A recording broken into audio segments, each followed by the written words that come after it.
Muy buenas a todos, sean bienvenidos a un nuevo episodio del podcast de Es lo que es. En esta ocasión estoy junto a mis colegas Benjamín Reidet e Isabela Franco y hoy nos acompaña un invitado muy especial.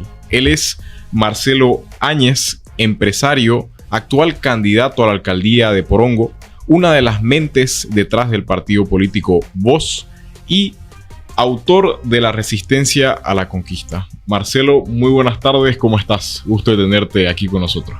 Hola Mateo, hola Benjamín, Isabela, un gusto estar acá con ustedes y un saludo a toda la audiencia de Es lo que es. Un gusto también. Gracias por acompañarnos y bueno, entremos en tema. Contanos un poquito quién es Marcelo, cómo se animó a lanzarse de candidato, qué hay detrás del proyecto político de Voz para poder conocerte un poco. Perfecto. Bueno, yo soy cruceño, soy esposo, padre. Trabajé casi toda mi vida para empresas multinacionales dentro y fuera de Bolivia.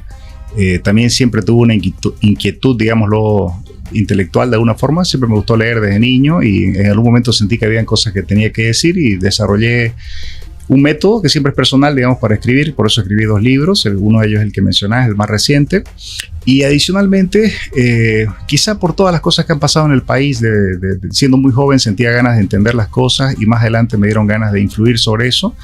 Y desde hace muchos años, junto a Mamén Saavedra y otro amigo, veníamos explorando estas ideas y de a poco las cosas fueron dándose y hoy en día ya estamos donde estamos, ¿no? Buenísimo.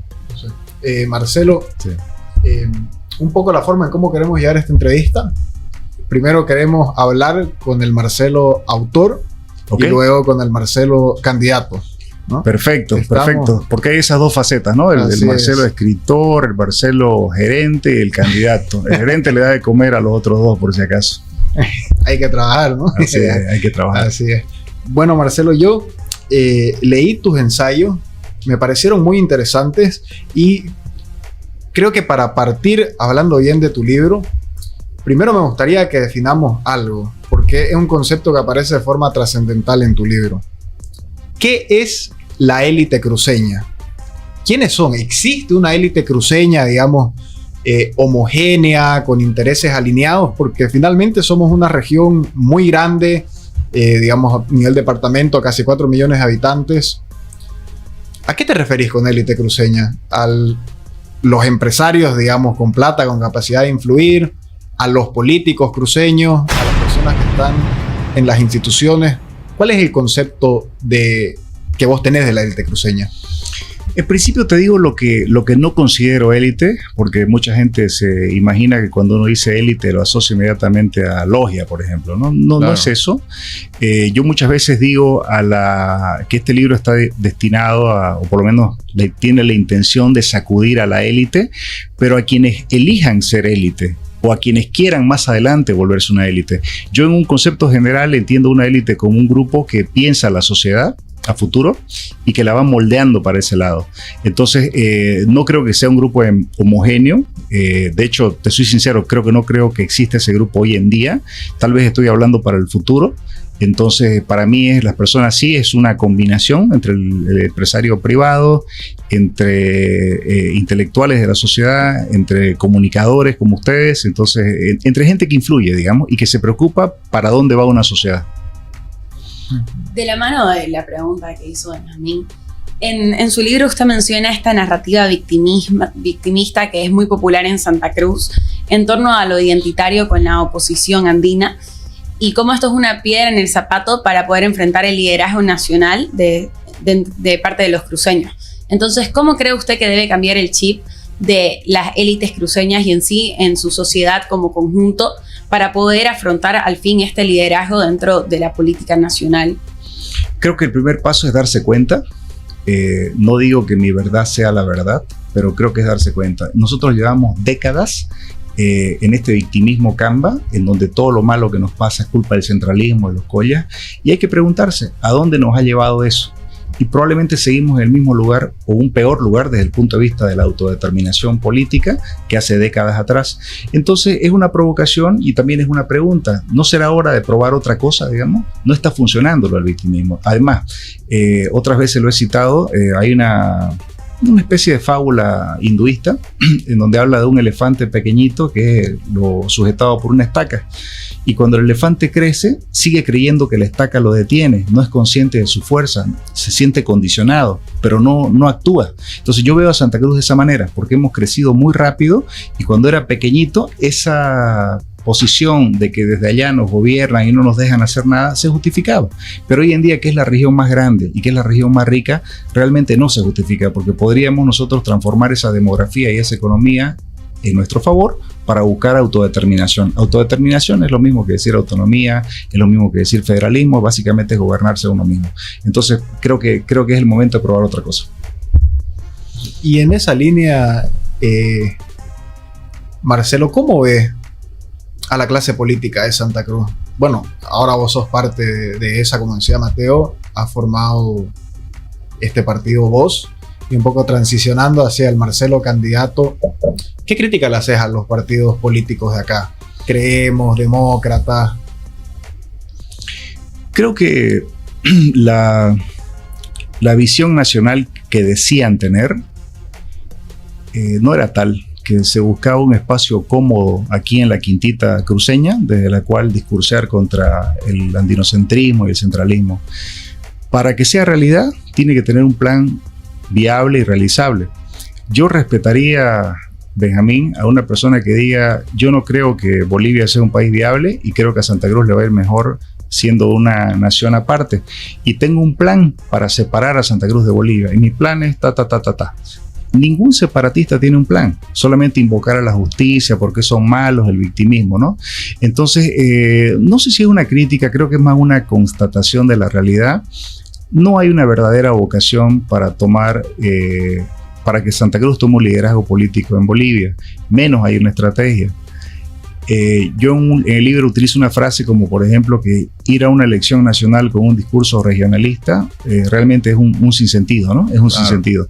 Es querer ganar un partido de la tribuna, no pelearlo, es anclarnos en el comiteísmo victimista, llorón, digamos, que lo único que sabe es todos al Cristo, paro indefinido y no es más. No puede ser, digamos, ¿no? O sea, creo que podemos más, que damos para más. Ahí, Marcelo, hubo algo que me llamó bastante la atención dentro del libro, y es que la narrativa siempre ha sido que Santa Cruz es aparte de Bolivia, ¿no? Pero que realmente Santa Cruz se complementa con todos los departamentos. Yo te pregunto, ¿cómo se llevaría a cabo este plan para poder, como decía Isabela, cambiar el chip en el cruceño para que nos demos cuenta que realmente nos necesitamos el uno al otro para poder seguir creciendo como región? Bueno, en principio para un escritor es una bendición tener lectores como ustedes, ¿no? Se nota que lo han leído y que lo han entendido, así que eso ya a partir es mucha cosa. Entonces, una de las cosas sencillas e importantes es lo que estamos haciendo ahorita, es hablar de eso, para que la gente que lo escuche diga, bueno, es algo que puedo considerar, y de a poco vas abriendo un poco la conciencia sobre eso, ¿no? Entonces, por otro lado, yo te diré, Mateo, sinceramente les confieso, yo no tengo ninguna ilusión de que esto vaya a pegar rápidamente. La gente de mi edad o mayor no lo acepta. Racionalmente lo entiende, pero no lo acepta. La gente más joven como ustedes sí lo entiende, y ojalá que esto en 10 o 20 años pueda haberse materializado, ¿no?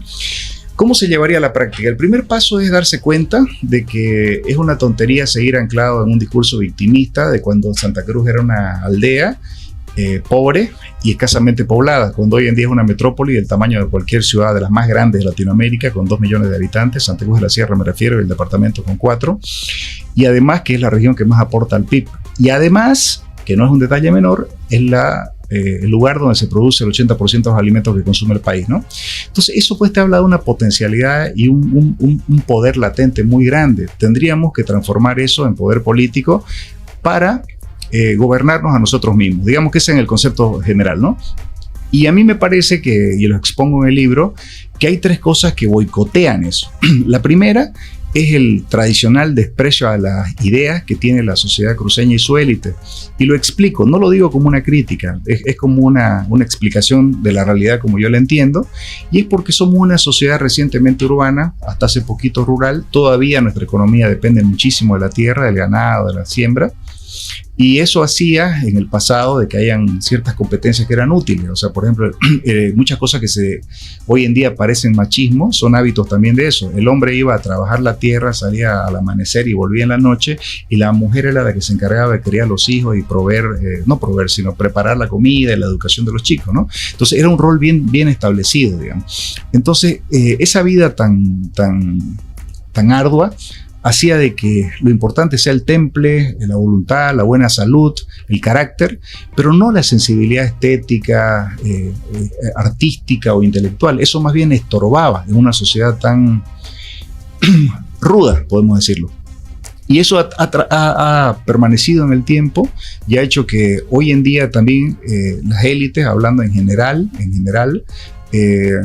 desconfíen un poco del conocimiento. Es un valor en el cruceño, digamos, decir las cosas de frente, directo, sin vueltas, así, sin profundidad, hasta cierto punto impulsiva, claro. Y se desconfía mucho del pensamiento elaborado, digamos. Si alguien te está hablando medio chipado, no me la quiere chalar este cojudo, digamos, ¿no? Entonces, creo que eso todavía pervive acá. Entonces, una cosa es el desprecio por las ideas, otra cosa es el desprecio por la política. Y en el libro yo planteo de que hasta hace poco, relativamente poco, décadas atrás, el alcalde y el gobernador los ponían desde La Paz. Y en ese momento el comité era la representatividad que se podía, era la política que se podía. Entonces, de esa manera se tornó como esta institución de gobierno moral, no formal, moral. Pero cuando ya se puede elegir democráticamente al gobernador y al alcalde, realmente no tiene sentido seguir aferrándonos a símbolos que son símbolos de poder, que son representaciones del poder, no el poder real. El poder real formal hoy en día es municipios, gobernaciones y por supuesto la presidencia del Estado. Entonces, desprecio por las ideas, desprecio por la política. Hemos querido suplantar la política con la empresa privada porque nosotros aspiramos a ser empresarios exitosos y creemos erróneamente de que el rol del cruceño es producir, es trabajar, es generar riqueza, pero no gobernarnos a nosotros mismos. Es como si fuésemos una especie de niños, digamos, trabajadores, pero el papá va a estar siempre en La Paz, ¿no? Entonces es una infantilización, digamos, de la sociedad en beneficio de algunas personas que bajo la bandera del cruceñismo siempre han transado y negociado con los poderes del Estado para su propio beneficio. Entonces, desprecio por las ideas, desprecio por la política, las grandes trabas, los grandes candados, las grandes estacas de la sociedad boliviana. Y la otra que la dejo para el último a propósito es la relación con Bolivia. Mientras nosotros sigamos rechazando Bolivia, no hay ningún cambio posible. Sigamos dando vueltas en ese tema de que mejor separémonos y no, Bolivia no, los collas, no, eso no nos va a llevar a ningún lado. Y es una cuestión de abrir la ventana y salir afuera. Toda Bolivia está acá. Probablemente Santa Cruz es hoy el departamento más diverso de Bolivia. Acá encontrás colonias me refiero a comunidades de paseños, de cochabambinos, de potosinos, de rureños, y no pasa eso en los otros departamentos. No encontrás comunidades de cruceños en Potosí. Eso no existe, es aquí. Eso es el famoso libro de Samuel Huntington, esto es lo que dice el del melting pot para Estados Unidos. El melting pot es como una olla donde se hierve el crisol. El crisol, exacto. Entonces Santa Cruz es eso hoy día. Es eso donde la gente de todo el país llega a buscar oportunidades, y nosotros, siendo conscientes y superando eso, podemos fácilmente liderar Bolivia. Es decir, conformar un proyecto en donde toda la gente que vive en Bolivia vote por él, y eso implica no excluir a nadie, ¿no? No excluir a nadie por su pertenencia. No podemos hacer política bajo la bandera cruceñista. Tiene que ser bajo otros valores liberales, donde vos podés venir a este lugar, trabajar, respetar las normas y prosperar. Eso mismo puede replicarse para Bolivia, enamorar Bolivia y gobernar Bolivia. Oye, Marcelo, y una última pregunta en esta línea antes de pasar más a tu programa. ¿Qué opinas del tema del federalismo? Yo me acuerdo allá por el 2008. Ya no me acuerdo. No tan atrás. 2019-2021, un cabildo donde, bueno, el actual gobernador, claro, 2022. Me acuerdo que salió y dijo que por mandato del cabildo vamos a revisar cuál es nuestra relación con el Estado boliviano. Okay. Y de ahí, bueno, hubo reunión de sectores en el Comité Pro Santa Cruz, se reunieron en la CAINCO y presentaron un libro que era La nueva relación de Bolivia con el Estado, y es básicamente una propugnación de este modelo federal. Eso ha ido evolucionando al punto de que, bueno, ahora el propio presidente del Estado, ¿no? Rodrigo Paz, dice: tengo un sueño de que al final de mi gestión, o de que más pronto que tarde, lleguemos a ser federalistas.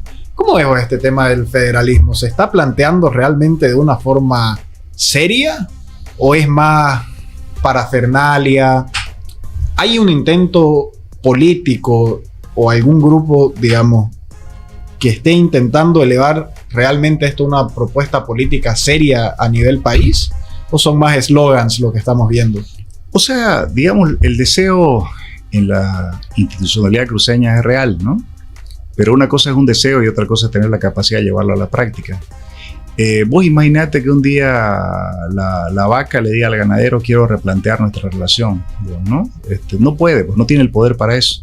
Entonces el Estado boliviano se ha construido de una manera en la que Santa Cruz no tenga mecanismos coercitivos de hecho. Vos fíjate, por ejemplo, que la policía es única, nacional, y probablemente tiene un sesgo, digamos, hacia una región en Bolivia y no a la otra, ¿no?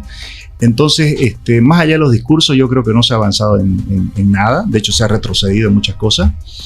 Pero al mismo tiempo, Benjamín, yo desconfío mucho de las etiquetas, porque, por ejemplo, Argentina es federal, digamos, pero la provincia de Buenos Aires, en cierta forma, gobierna, digamos, al país, porque quien está de presidente autoriza o no autoriza los desembolsos a los gobernadores y todo eso. Entonces, siempre hay mecanismos.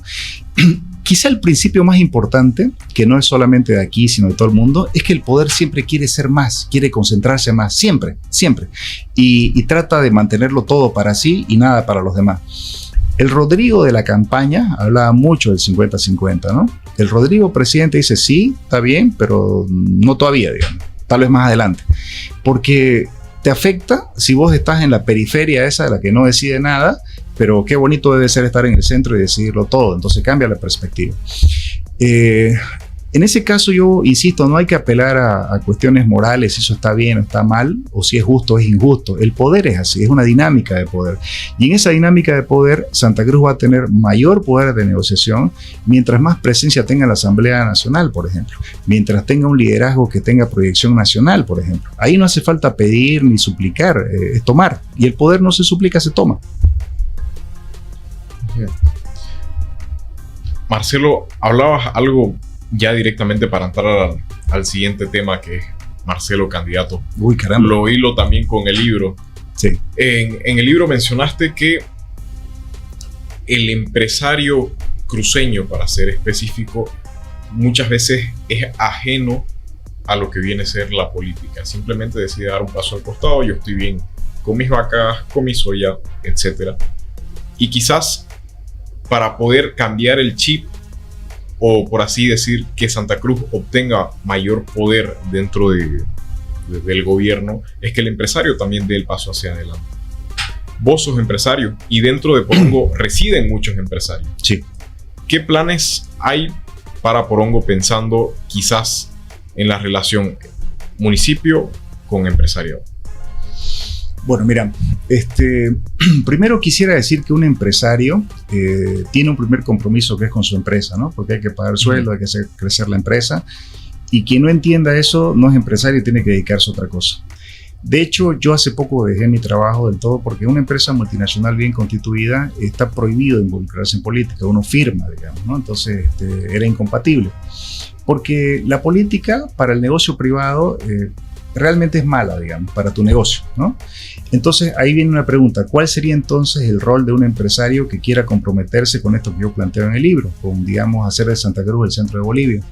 Entonces el empresario puede apoyar a proyectos geopolíticos para hacer esta cosa una realidad sin dejar de ser empresario. Obviamente habrá algunos que sí quieran meterse a la política, pero no quiero sugerir que es obligatorio meterse a la política. ¿Ese apoyo sería mediante financiamiento? Puede ser financiamiento, también a veces hay redes, hay network, digamos, así, empresariales que ayudan mucho. Es una triada la política, entre el político, que es la parte visible, las empresas que quieren un entorno o un ecosistema favorable a los negocios, y probablemente la intelectualidad. Me parece que esa triada es importante, ese trío. Porque al empresario le conviene apoyar a un proyecto político que promueva un ecosistema sano y competitivo. A los empresarios privados no les conviene promover o permitir el surgimiento de otro proyecto de poder estatista, porque el estatismo los hostiga, los somete, los amedrenta. Y es lo que ha hecho hace 20 años en Bolivia, ¿no es cierto? Entonces, no mirarla de palco sería el punto para un empresario. Tampoco limitarse a negociar con su verdugo estatista, y más bien promover la creación de un ecosistema favorable a los negocios. Entonces, bajo ese principio, en el plan que hemos trazado para Porongo, el municipio tiene que ser un aliado de los emprendedores. Perdón. Y bajo la visión de Porongo como un destino ecoturístico, que ya lo es, potenciar eso, atraer inversiones alineadas con esa visión, inversiones privadas, y eso va a traer prosperidad para todos los habitantes de Porongo y también de Santa Cruz. Más o menos eso es. Y Marcelo, quisiera que nos contes un poco cuáles son las características, cómo es el municipio de Porongo y cuáles son sus principales problemas que un, digamos, candidato a alcalde, un futuro alcalde debería enfrentar. Claro. ¿Cuál crees vos que son los principales problemas de Porongo? Mira, en principio hay que entender Porongo, y Porongo es un municipio que en población tiene como 24,000 habitantes, representa poquito más del 1% de la población de Santa Cruz, pero sin embargo representa el 66% del territorio. Entonces es grande y su densidad poblacional es baja. Segundo, cuando hablas de Porongo hablas de tres mundos. Hablas del mundo de los condominios del Urubó, hablas del pueblo de Porongo y hablas de las comunidades de Porongo. Últimamente yo he estado más en comunidades y realmente es impactante ver cómo la visión de cada mundo es tan diferente. En el Urubó puede ser preocupaciones por mantener, digamos, ese estilo de vida. Obviamente en el Urubó no todo el mundo tiene el mismo nivel socioeconómico, pero digamos sí están, por ahí el poder adquisitivo más alto de Bolivia está ahí.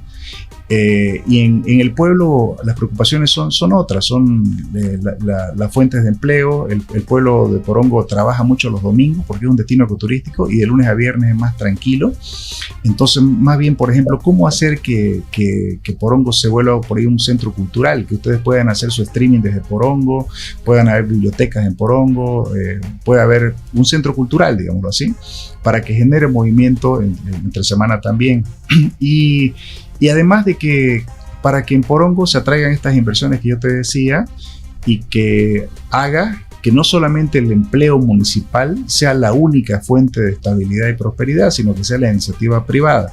Entonces, en el pueblo se quiere esto que está pasando ahora, las oportunidades de negocio, pero que haya también orden, que haya respeto, que se cumplan las normas, que haya infraestructura. Y en las comunidades los problemas son mucho más básicos. Ahí a 30, 40 minutos del Urubó hay comunidades que no tienen agua potable, que ves chicos así petacudos porque toman agua de arroyos, de quebrada.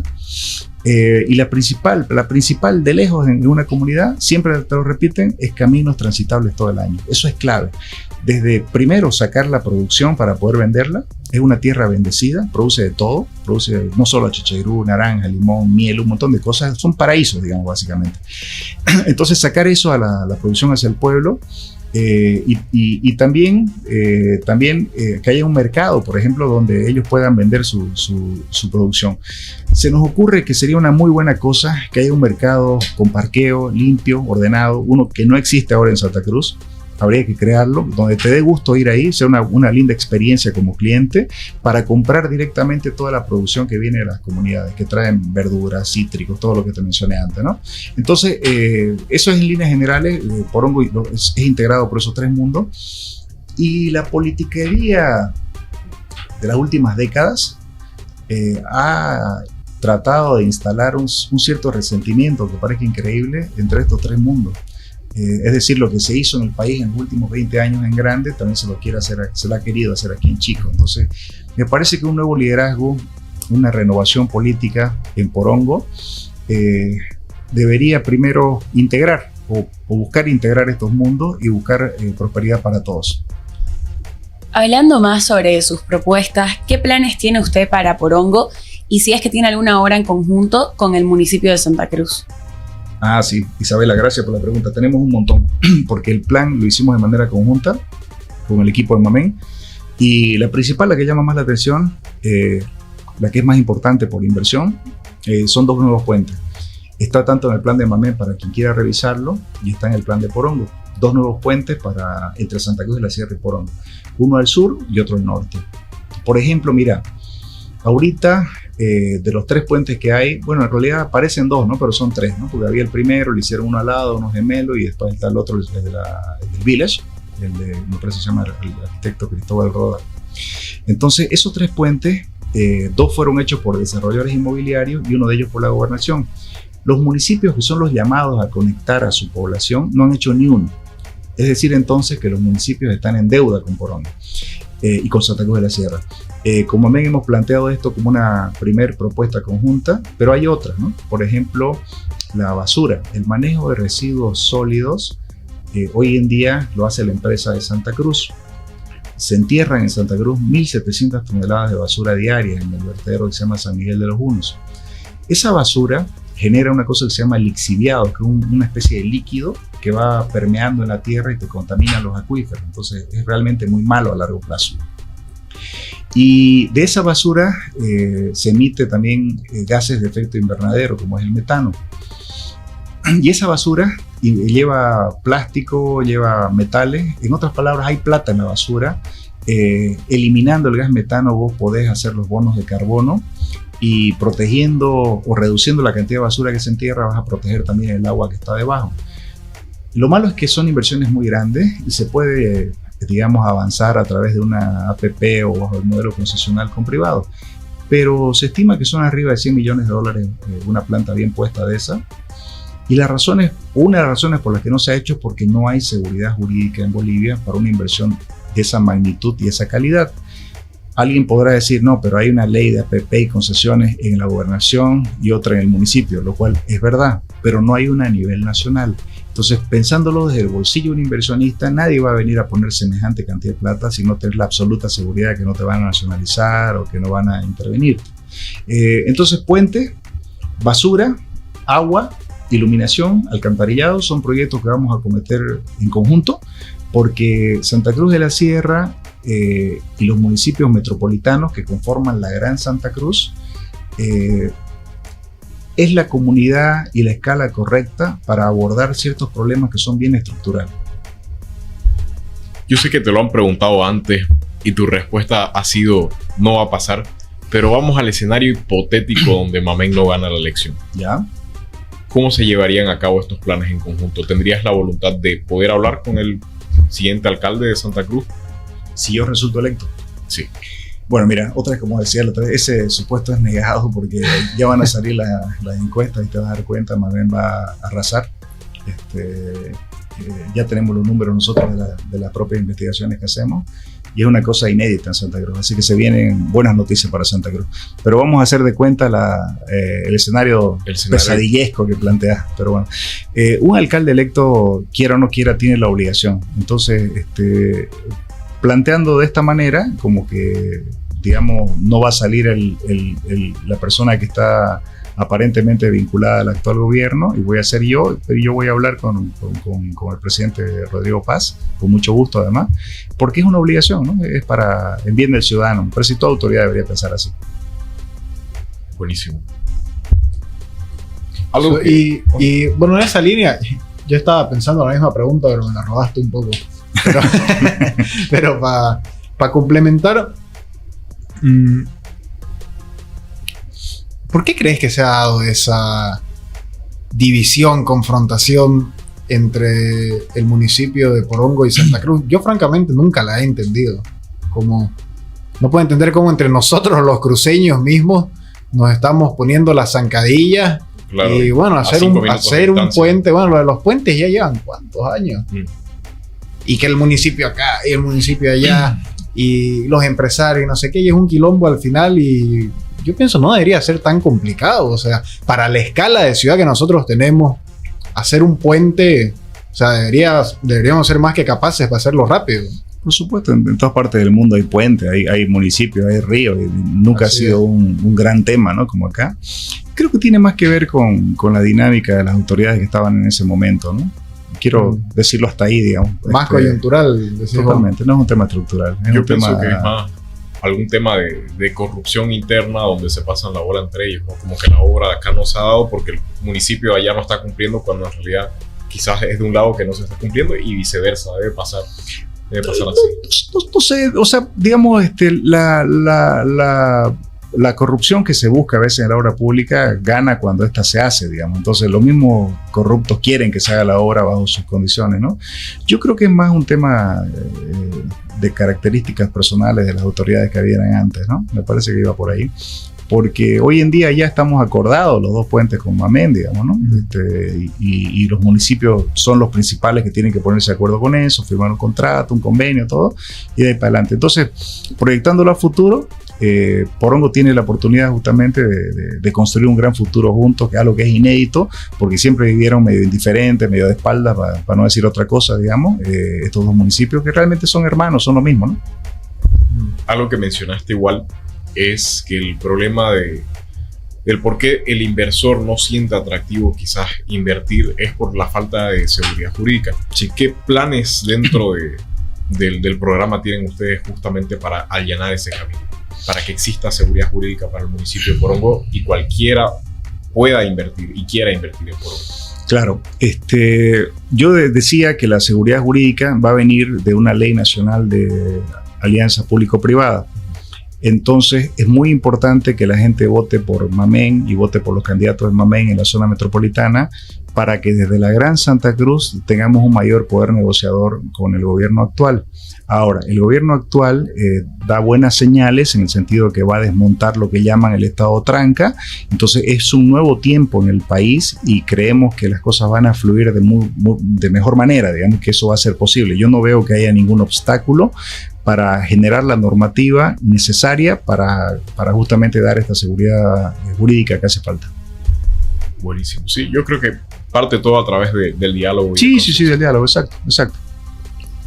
Bueno, con toda la experiencia que usted tiene, ¿qué llevaría de lo aprendido en el sector privado a el manejo de un municipio? Es una muy buena pregunta esa. Hay veces que cuando uno está en una empresa, una de las cosas, por ejemplo, un talento que vale mucho es saber reclutar personas, porque las personas de verdad que son la clave de una empresa. Entonces, yo he reclutado mucha gente en mi vida, por desgracia me ha tocado despedir también mucha gente, que es parte del rol de un líder. Entonces, el saber leer rápidamente a las personas, sus motivaciones, sus capacidades, de motivarlas para que den lo mejor de sí mismos, ese es un talento muy importante que yo traigo de la empresa privada. Otro aprendizaje que yo traigo, mira Isabela, interesante esto, hay una fundación suiza, creo que se llama Transparencia Internacional, que cada año saca un índice de corrupción, me parece, y Bolivia siempre sale uno de los países más corruptos, ¿no? Yo siempre digo, qué raro, ¿no? Que en Suiza no se considere corrupción guardar la plata de Maduro, de narcotráfico, todo, y siempre a los países más pobres.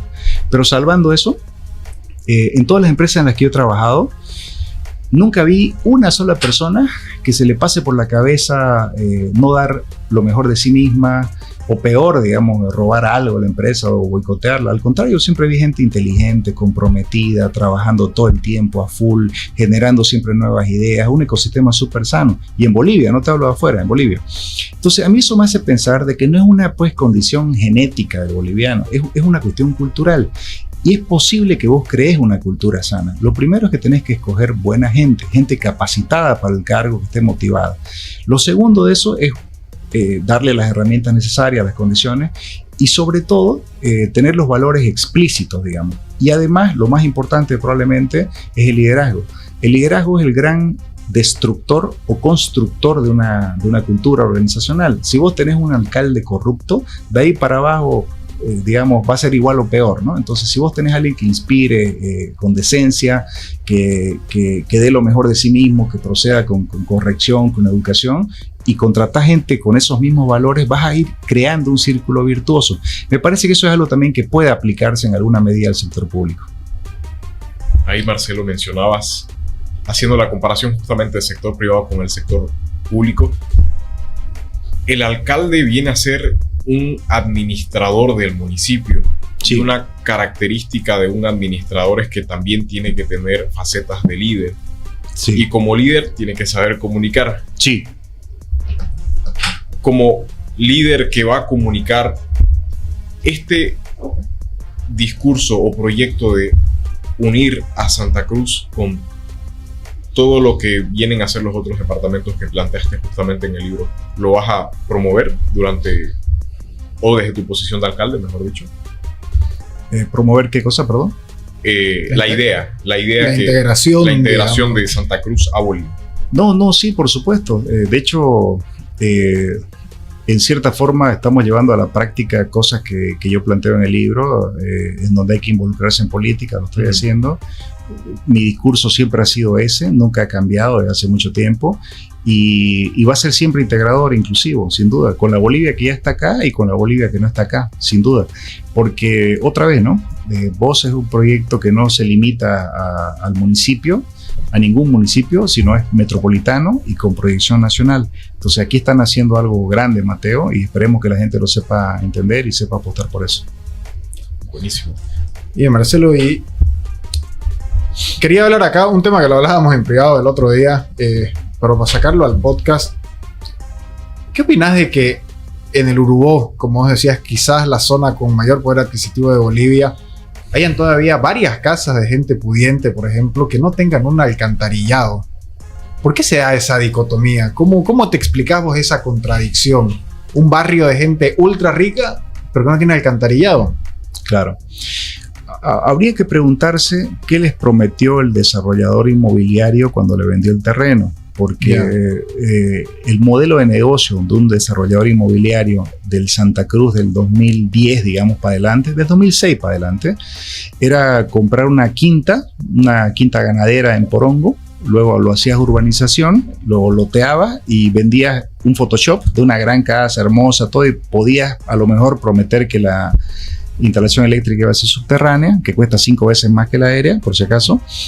Podías prometer que iba a tener alcantarillado con una planta de tratamiento de aguas residuales que después iba al río y no contaminaba. Podías prometer eso, pero a lo mejor vos compraste, apostaste y el desarrollo inmobiliario no cumplió. Lo que te quiero decir es que a lo mejor es un tema entre privados de una promesa no cumplida. Pudiera ser eso, ¿ya? Entonces, ¿cuál es el rol ahí del municipio de Porongo ante una situación como esa que es entre privados? Yo creo que es arbitrar, mediar, pero sin duda alguna que tiene que haber una solución y es el alcantarillado. Hoy en día, por ejemplo, desde hace la semana pasada, después de un caso muy sonado, divulgado justamente el Urubó, de unas plantas supuestamente contaminantes, ya se ha acordado que Saguapac se haga cargo de eso. Entonces probablemente va a terminar pasando eso, zapatero a tu zapato, en donde Saguapac va a ir asumiendo todo ese tipo de inversión, porque es inversiones muy grandes. No sé si hablamos hace ratito de la densidad poblacional. Sí. Porongo tiene una densidad poblacional muy baja y eso es un enemigo de las inversiones del servicio público, pues son inversiones muy altas. Entonces, si nosotros 4 nos vamos a vivir a una comunidad en Porongo, lejísimo, y queremos alcantarillado, queremos luz eléctrica, queremos que nos hagan una carretera hasta nuestra casa, eso es legítimo, pero es inviable económicamente, pues son inversiones muy altas para tan poca gente. Entonces hay formas digamos, descentralizadas, hay formas inteligentes de alcantarillado que Saguapac maneja muy bien y próximamente seguramente va a ir pasando esto. Pero respondiendo en cortito a tu pregunta, probablemente eso se haya generado por un malentendido entre quien creó el lugar, el desarrollo inmobiliario, y el cliente que compró una promesa. Pero eso al final se puede convertir en un problema de política pública, ¿no? Creo que eso es malo para el medio ambiente, para los acuíferos. Es malísimo, porque si no tenés alcantarillado, o sea, el único que tiene alcantarillado en Porongo, en el Urubó, es Colinas del Urubó. Los otros son estos otros sistemas de cámaras o pozos sépticos, pozos ciegos, se lo conoce vulgarmente, ¿no? Entonces, esos pozos ciegos que están todo el tiempo ahí, finalmente va filtrando y va contaminando el agua subterránea. Y en Porongo está la mayor parte de la reserva de agua potable de la metrópoli de Santa Cruz, de la Gran Santa Cruz, no solo de Santa Cruz de la Sierra. Entonces, para que veas qué tan importante es el tema. Ahora, considerando esa importancia y el impacto ecológico, también hay muchos fondos afuera, mucha plata en el mundo dando vuelta, y es cuestión de hacer un buen proyecto y captar esos fondos y se puede solucionar. No es que no se pueda, se puede solucionar. Hay un problema que está atravesando el municipio de Porongo que creo que para todos es urgente y más que todo su atención, y es el tema de la seguridad. En los últimos meses se ha visto que el municipio como tal es prácticamente la residencia de mucho dinero mal habido. Entonces, ¿cuál es el plan que propone Marcelo para hacerle frente a este problema de seguridad? Bueno, el plan, la propuesta es fundar y potenciar una guardia municipal. Esa es una competencia que está en la Constitución, que puede hacerlo el municipio. De hecho, en Santa Cruz acá tenemos la gendarmería. Una guardia municipal, pero no la guardia municipal como está hoy en día, sino una guardia municipal equipada, además de eso, bien preparada, bien entrenada, especializada también, donde vos podés tener, por ejemplo, un escuadrón de reacción inmediata. ¿Por qué no? Podés tener una línea de emergencia, 911. Podés tener alertas geolocalizadas de celular, que yo pregunté en una compañía hace poco acá y me dijeron, sí está, es recontra posible. Bolivia es el único país que nunca nadie había preguntado. Se puede. Entonces son alertas que te salen, no sé si has estado alguna vez en otro país y hay un incendio, una balacera cerca y te sale, claro, ¡pum! Es un pop-up, exactamente, un pop-up, que no es WhatsApp, que es otra cosa. Entonces eso se llamaba en el pasado Amber Alerts, hoy día se llama algo como Broadcast, no sé cuánto, Broadcast Cell, algo se llama. Pero la cosa es que se puede. Entonces, guardia municipal equipada y capacitada. Tenemos una línea de emergencia 911. Un escuadrón de reacción inmediata, puedes tener la alerta geolocalizada y puedes tener cámaras también, cámaras en todo el municipio con lectores de placa para que esté siempre, digamos, grabado, registrado quién entra y quién sale. Eso va a ser, me parece, un disuasivo para los hechos de inseguridad y va a aumentar los niveles de seguridad en el municipio. Usted es técnicamente nuevo en el escenario político. ¿Qué cree que lo diferencia de los otros candidatos que capaz y ya hayan intentado este cargo? Bueno, no los conozco tanto a todos, pero creo que algo particular que yo tengo es la experiencia en el sector privado, manejando operaciones complejas, equipos grandes. En Argentina yo llegué a manejar a un equipo de 500 personas. Me gusta la tecnología y además de eso, y las pruebas son los libros, me interesa mucho la realidad actual, no solo de Bolivia y Santa Cruz, global, siempre estoy pendiente de todo, ¿no? De lo mejor. De lo mejor que pasa en el mundo y lo peor también. Pero digamos, lo que quiero decirte es que no me he quedado estancado, digamos, en un solo lugar, ni mental ni físico, y eso permite tener una mirada global y a veces soluciones que ya se están aplicando en el mundo, porque no somos tan originales como nos creemos. A veces hay problemas que ya están resueltos en el mundo. Entonces creo que la capacidad de manejar equipos grandes, de solucionar problemas complejos, modestia aparte, creo que sé comunicar ciertas ideas, digamos, y eso me parece que lo voy a poner al servicio de la gente porongo si vota por mí. Marcelo, una última pregunta, claro, y terminamos. Y es una pregunta que es bastante personal porque me da curiosidad y nace a raíz que en Bolivia tenemos una crisis política en cuanto a proyectos y partidos a largo plazo. Si vemos y revisamos la historia, muchas veces se utilizan vehículos electorales para un fin. El fin es participar en la contienda electoral. Luego, cuando llegan a la asamblea, estos partidos, cada persona que integra el partido toma su rumbo y no siguen un proyecto, no están alineados en la misma carrera. Algo que me llamó mucho la atención es que vos nace como un partido político. Y creo que es el primer partido político en mucho tiempo que se presenta con un proyecto a largo plazo. Y es algo que quizás se ha hablado mucho, que no existe en Bolivia como tal. Se han utilizado estos vehículos electorales y ahora vos viene a presentarse como un partido a largo plazo. ¿Cómo nace esto? Porque realmente es algo que no se ha visto en mucho tiempo. Es raro porque usualmente en otros países claro, sí lo hay, pero en Bolivia no. Entonces ver algo que tiene que ser normal y que no lo es, realmente llama la atención. ¿Cómo nace? Eso, y me gustaría añadir a la pregunta de Mateo, ¿cuál es la proyección nacional de vos? ¿Hay una proyección nacional, eso que veníamos hablando también a propósito de tu libro, o por el momento están enfocados en la región? Wow, ese es el problema de venir a un podcast con gente tan inteligente que hacen preguntas. La proyección nacional te la debo. Sí existe el plan, pero primero tenemos que ganar municipios y de a poco la gente se va a ir enterando. Yeah. Lo segundo, vos fíjate que por ahí poca gente ha de poder mencionar cuál es el partido de Bukele, digamos, ¿no? Y a mí me parece que se ha tornado irrelevante, para bien o para mal, el partido en algunas partes, porque eso viene de la mano de otra cuestión que es más profunda, que es un poco el deterioro de la democracia. Nos hemos vuelto caudillistas, ¿no? Se vota por la persona que seduce, que baila mejor, que hace mejores chistes, que es más simpática. Hay una potencialización de la sociedad del espectáculo que decía Vargas Llosa.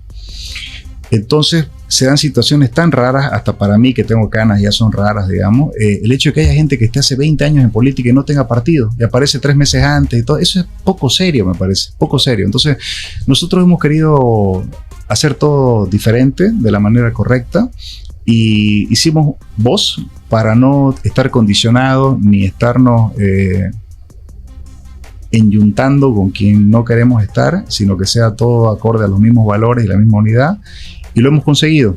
Y te debo decir, en honor a la verdad, de que una de las muchas razones por las que yo estoy en Voz y me siento orgulloso de eso, es porque el liderazgo de Mamén también es diferente. No es un liderazgo caudillista.